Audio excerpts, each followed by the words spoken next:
Sophie Létouche, Manon Spenato, Stéphanie Arnoux. Ce sont les héroïnes, 20 femmes vendéennes d'exception mises en avant par le festival Les Arts par Nature à Vix.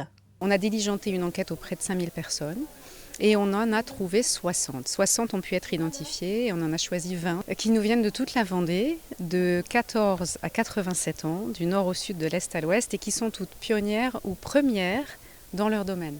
Chef d'entreprise, directrice d'association, championne de karaté ou encore musicienne, elles se battent pour que la condition de femme ne détermine pas une place dans la société.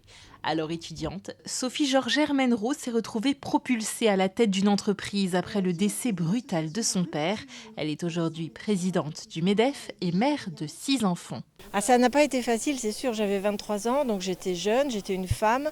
Je travaillais dans le milieu de la quincaillerie. Dans les années 90, c'est sûr que ça n'était pas classique. C'était un milieu vraiment d'hommes. Les jeunes, non, c'est forcément des assistants, des secrétaires, surtout des femmes. Et donc à chaque fois, on me demandait qui était le dirigeant, qui était l'homme qui était derrière moi en fait et qui me guidait, voire qui m'orientait ou qui m'expliquait ce qu'il fallait faire. Connaissez-vous des compositrices de musique classique? Non? Peu étonnant, elles ne vendaient pas leurs œuvres. Solène Pereda compte bien y remédier.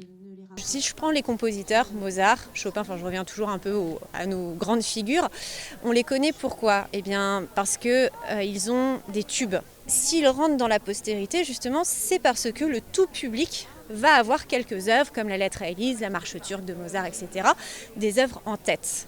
Les compositrices, on ne peut pas en avoir des œuvres en tête vu qu'elles n'ont pas été réellement intégrées à l'histoire de la musique.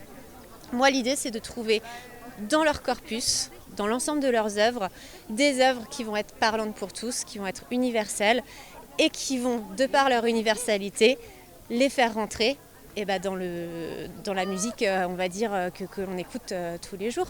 Le 24 juillet à 20h, elle donnera un concert en ce sens. Les portraits des 20 héroïnes sont à découvrir en photo, texte et voix tout au long du festival. J'ai voulu créer une galerie au rendu intemporel en fait et poétique. Où j'ai souhaité mettre en valeur ces femmes autant dans leur force que dans leur féminité. Le festival se déroule jusqu'au 14 août.